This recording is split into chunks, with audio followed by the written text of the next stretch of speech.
사도신경으로 우리의 신앙을 하나님 앞에 고백합니다.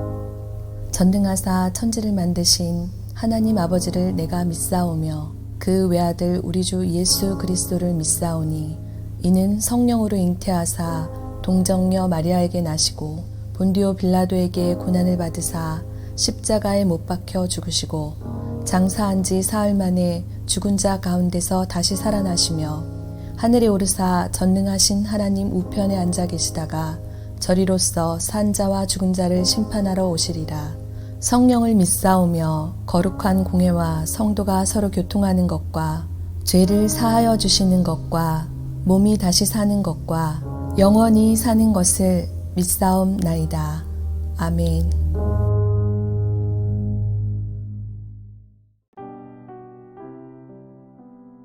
오늘의 말씀 에베소서 5장 8절에서 14절 말씀입니다. 너희가 전에는 어둠이더니 이제는 주 안에서 빛이라. 빛의 자녀들처럼 행하라. 빛의 열매는 모든 착함과 의로움과 진실함에 있느니라. 주를 기쁘시게 할 것이 무엇인가 시험하여 보라. 너희는 열매 없는 어둠의 일에 참여하지 말고 도리어 책망하라. 그들이 은밀히 행하는 것들은 말하기도 부끄러운 것들이라. 그러나 책망을 받는 모든 것은 빛으로 말미암아 드러나나니 드러나는 것마다 빛이니라.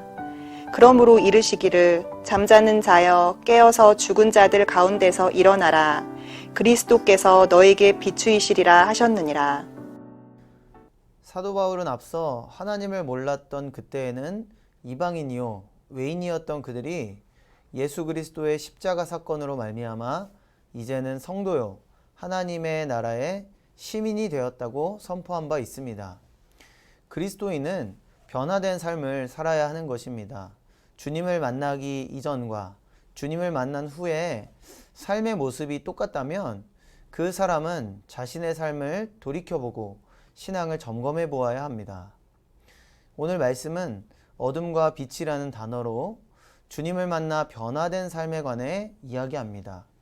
변화된 삶을 살아갈 것을 요구하고 권면하고 있습니다. 8절입니다. 너희가 전에는 어둠이더니 이제는 주 안에서 빛이라. 빛의 자녀들처럼 행하라. 하나님의 자녀이니 하나님을 닮아가는 삶인 빛의 자녀들처럼 살라고 권면합니다. 이제는 어둠의 모습들을 모두 버리고 빛의 자녀로 살라는 것입니다. 먼저 전에는 어둠 가운데 살았던 모습이 어떠했을까요?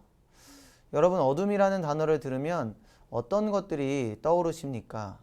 음침함, 두려움, 은밀함, 불안함, 외로움, 이러한 단어들이 떠오를 것입니다.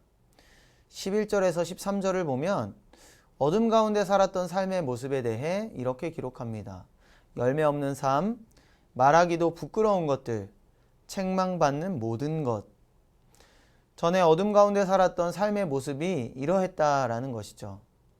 여러분, 도둑이 도둑질을 환한 대낮에 합니까? 아니면 어두운 밤에 합니까?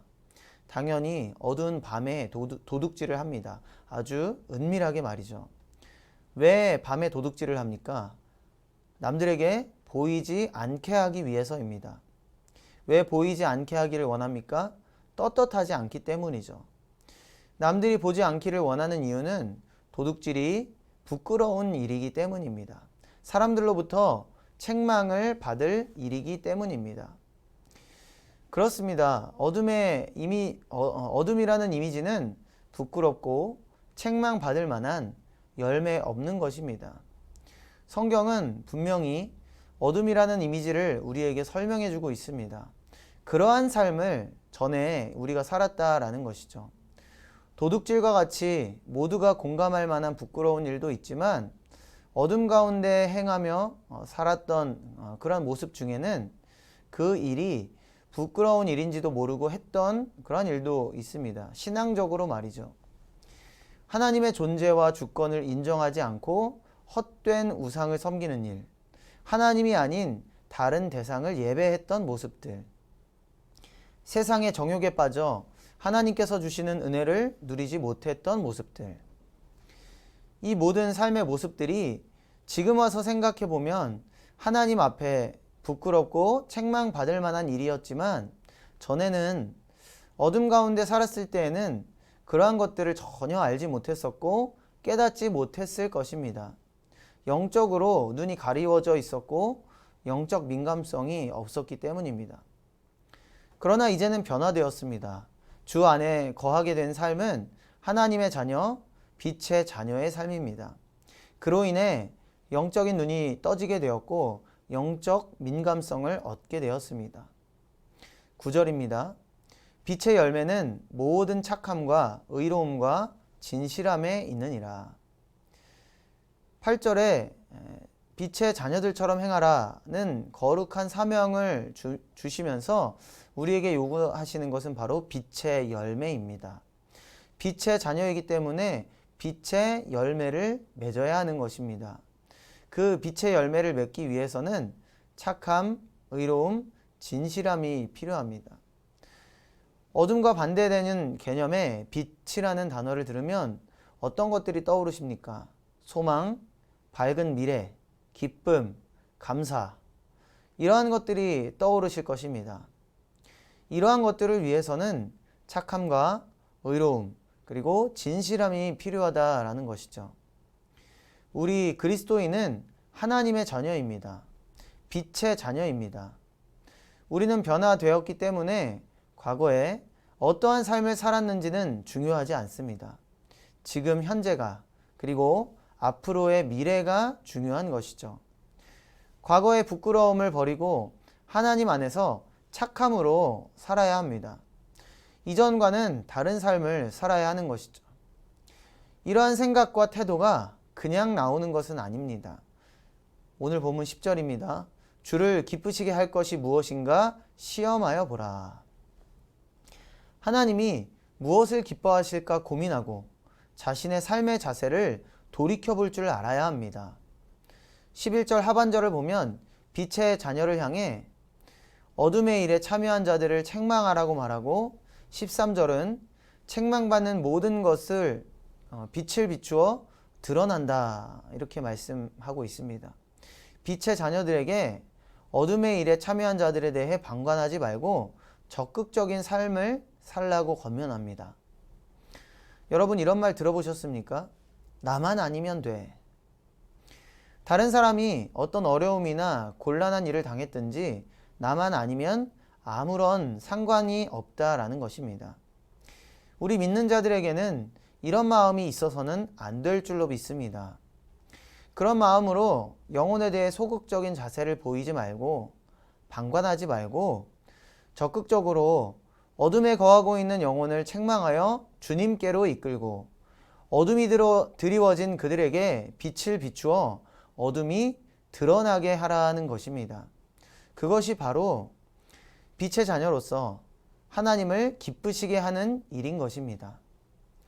여러분, 이제 우리는 칠흑 같은 어둠에서 벗어나 빛으로 나아올 수 있게 되었습니다. 빛 안에 거할 수 있게 되었습니다. 예수 그리스도의 십자가로, 하나님의 긍휼히 여겨주시는 아가페 사랑으로 말이죠. 빛의 자녀로 살 수 있게 된 것입니다. 그러나 가만히 있는다고 빛의 자녀로 사는 것은 아닙니다. 우리의 과거와 같이 여전히 어둠 가운데 거하는 영혼들에게 주님의 빛을 밝히 비추어야 합니다. 빛의 자녀로서 어떻게 하면 하나님을 기쁘시게 해드릴까 고민하며 착함과 의로움과 진실함으로 열매를 맺어야 합니다. 오늘 이 말씀을 들은 저와 여러분은 빛의 자녀인 줄로 믿습니다. 말만 빛의 자녀가 아닌 진정한 빛의 자녀로 살기 위해 최선을 다하시기 바랍니다. 그래서 저와 여러분 모두가 귀한 빛의 열매 맺는 삶이 되시기를 주님의 이름으로 축원합니다. 기도하겠습니다. 하나님, 감사합니다. 전에는 우리들의 삶이 어둠 가운데 거했었지만 그러나 빛의 자녀로 살게 하신 그 은혜를 감사드립니다. 예수 그리스도의 십자가로, 하나님의 크고 놀라우신 사랑으로 우리가 빛의 자녀가 된 것을 믿습니다. 그러나 우리가 가만히 있는다고 빛의 자녀로 살 수 있는 것은 아님을 오늘 말씀을 통해 깨닫습니다. 착함과 의로움으로 또 주님 앞에 나아가게 하시고 또 여전히 어둠 가운데 있는 거하는 영혼들에게 주님의 밝은 빛을 비추고 또 주님의 길로 이끌 수 있는 우리 모두 되게 하여 주시옵소서. 그래서 영혼들을 주님께로 인도하는 하나님이 기뻐하시는 삶을 살아가는 우리 모두 되게 하여 주시옵소서. 감사드리며 예수님의 이름으로 기도드립니다. 아멘.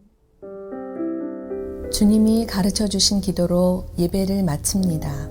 하늘에 계신 우리 아버지여, 이름이 거룩히 여김을 받으시오며 나라가 임하시오며 뜻이 하늘에서 이루어진 것 같이 땅에서도 이루어지이다.